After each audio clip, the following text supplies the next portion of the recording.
Good morning. Today our goal is to calculate the coefficient of kinetic friction for this coin. We'll have to do this in 3 stages. So our primary objective will be to measure the acceleration of the coin via the experiment you just saw. Secondary objective is to understand the force diagram, to understand the forces acting on the coin. Specifically, we'll try to understand these expressions that I've circled. And we'll also try to understand why the XY coordinate system has been rotated. And our final objective will be to measure the coefficient of kinetic friction for the coin. To do this, we'll need these equations, and we'll try to understand where these equations come from. Step 1 will be to calculate the average acceleration. Well, we'll need time, displacement. And notice the initial velocity is 0. And so, to measure displacement, here is an overhead view of the experiment. And there's our displacement. The coin was always placed at the exact same place. You're going to need a stopwatch now to record time. The first coin we're going to use is called a loonie. Get ready. Now we're going to record the time. The moment you see the coin begin to move, you'll start your stopwatch, and you'll stop the stopwatch when it hits the yellow arrow.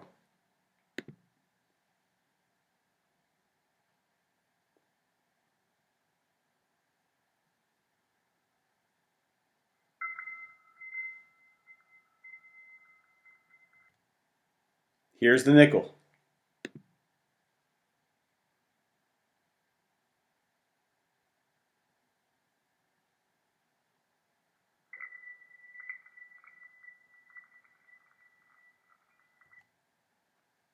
Here's a toonie. Remember, you're going to start the stopwatch as soon as you see it move, and stop the stopwatch when it hits this point.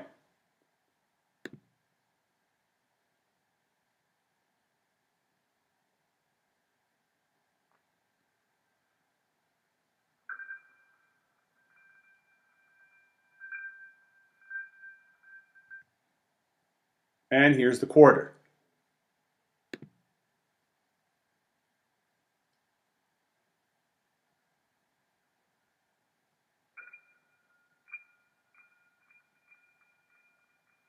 All of these videos have been recorded on a personal electronic device, which slows down the motion of the object. In other words, it increases the time. Here is the table I'd like you to complete. Please record 4 trial times. To convert the slow motion time into an average time, you need to divide by 8. The personal electronic device, when used in slow motion mode, increases the time of the video by a factor of 8. Here's the equation for acceleration. Our next task is to calculate the kinetic coefficient of friction between the coin and the wood. Well, here's a diagram of the wood. The same angle has been used throughout the experiment. We need to determine that angle. You'll understand this in a moment. Well, we're going to use opposite over adjacent. And here's a zoomed in view of the side opposite. Please record the height. This is in centimeters. Here's a zoomed in view of the adjacent side. Please record the length. Our goal now is to determine the coefficient of friction. To do this, we're going to use the formula force of friction equals coefficient of friction times the normal force. So we need to get the normal force and the force of friction. Anytime we need to determine forces, we need to draw a diagram. Gravity acts downwards, friction opposes the motion of the coin, and a normal force. Why is it even called a normal force? Well, it's called a normal force because it acts at a 90-degree angle with respect to the surface. Normally, we draw our x and y axis like so. However, for problems that involve objects moving down a hill or going up a hill, we rotate the x and y axis so that the x-axis aligns with the hill. The y-axis aligns perpendicular to the hill, or in this case, the ramp. Now, why do we do this? Well, notice the normal force aligns perfectly with the y direction. Also notice that the force of friction aligns with the x direction. But the main problem is that the force of gravity does not align with the x or the y direction, so we have to force it to align with that direction. We do that by drawing components.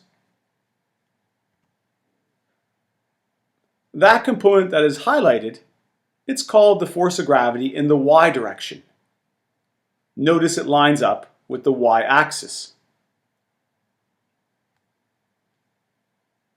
That component that is highlighted is called the force of gravity in the x direction. Notice it is parallel. It lines up with the x-axis. Notice these two vectors representing gravity in the x direction and friction. The vector representing gravity in the x direction is drawn longer than the vector representing friction.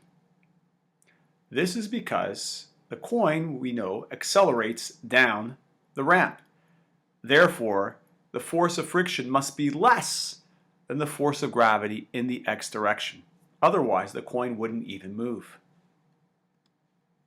Now focus our attention on the normal force and the force of gravity in the y direction. These two vectors are drawn the exact same length. They're drawn the exact same length because the two forces are balanced. So how do we know they're balanced? Well, going back to our video and looking at the coin, we will assume that the coin remains on the surface at all times. In other words, the coin isn't moving up or down. It's just staying on the surface. This assumption means that the acceleration in the y direction is zero. And whenever an acceleration is zero, that means the forces acting in that direction must be balanced. Now let's focus our attention on the force of gravity in the x direction.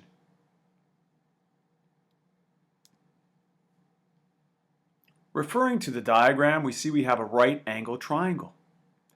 And in that right angle triangle, we know that the sine of the angle theta is equal to opposite side over hypotenuse. Opposite side over hypotenuse. In this case, FGX over FG. Rearranging that equation, we have the following expression for FGX. FGX is equal to the force of gravity multiplied by the sine of the angle theta. Now let's focus our attention on FGY. Notice we've written the following expression with relation to the cosine of the angle theta. Recall that cosine of the angle theta is equal to the adjacent side over the hypotenuse. Adjacent over hypotenuse.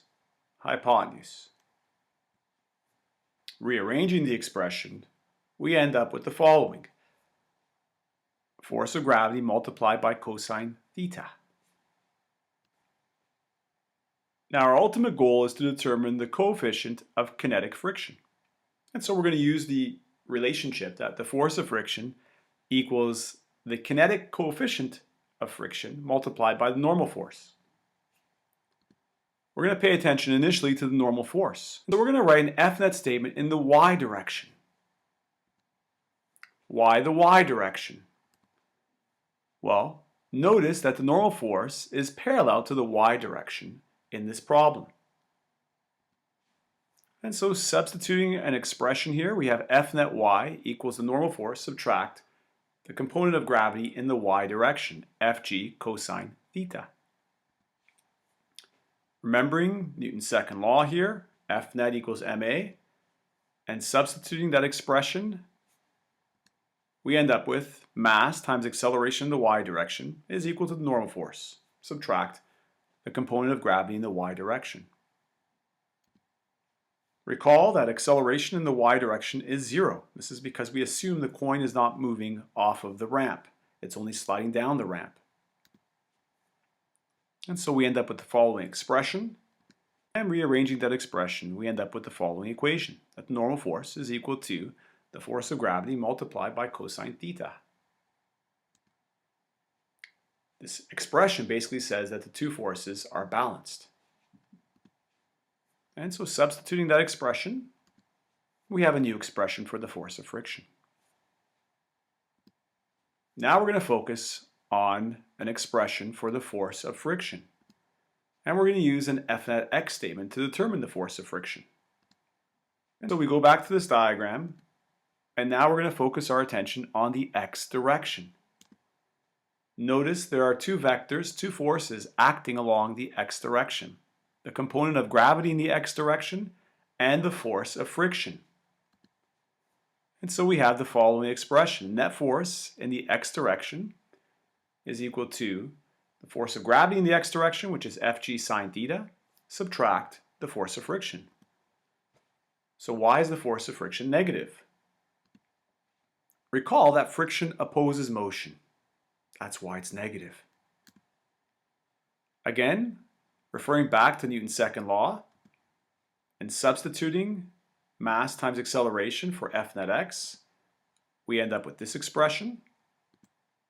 And rearranging for the force of friction, we end up with the force of friction is equivalent to the force of gravity in the x direction, which is Fg sine theta, subtract mass times the acceleration of the coin. Now we're going to substitute that expression there, and this is what we end up with. Recall that the force of gravity is equal to mass times the acceleration due to gravity, which is 9.8. And now we're going to substitute that expression. And now we have the following expression. Remember, our goal is to solve for the coefficient of kinetic friction. Please note that mass is in each term of this equation. And since mass is in each term of this equation, we can cancel out the mass. And so we end up with this expression. Now recall that the measurement of acceleration of the coin along the ramp is your acceleration in the x direction. So you're going to go back to your table, get that value for the acceleration in the x direction, which is what you already measured, and substitute it here. And ultimately you're going to rearrange this equation to solve for the coefficient of kinetic friction. Hope you enjoyed today's discussion. Have a great day. Bye-bye.